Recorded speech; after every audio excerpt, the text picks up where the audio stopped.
पुढची महत्त्वाची बातमी पाहूयात। उपमुख्यमंत्री अजित पवार बीडच्या दौऱ्यावर आहेत। विविध कामांचा त्यांनी आढावा घेतला। त्यानंतर त्यांनी बीडमध्ये स्थानिक नेते, कार्यकर्ते आणि पदाधिकाऱ्यांची भेट घेत संवाद देखील साधलेला।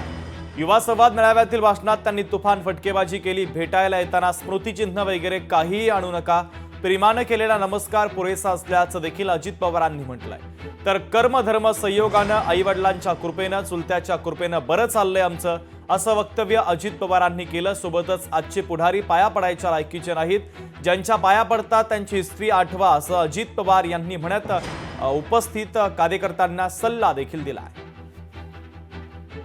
शाली आणू नका, टोप्या घालू नका, मला त्याच्यामध्ये हार घालू नका, येऊन नुसता नमस्कार करा, तो मला प्रेमाचा वाटेल।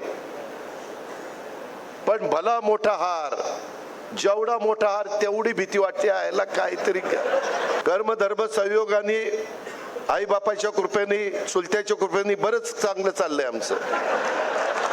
काही देऊ नका, फक्त प्रेम द्या, माझा नमस्कार घ्या, तुमचा नमस्कार करा, पायाही पडू नका। मी जाहीरपणे सांगतो, आजचे पुढारी पाया पडण्याच्या लायकीचे नाही। ज्याच्या पाया पडतात त्याची हिस्ट्री आठवा। अरे म्हणाल मी कुणाच्या पाया पडलो, कुणाच्या पाया पडलो? आई बापाच्या पाया पडा ना, गुरूंच्या पाया पडा। लोकशाही मराठी ऐका, पहा, जागरूक रहा।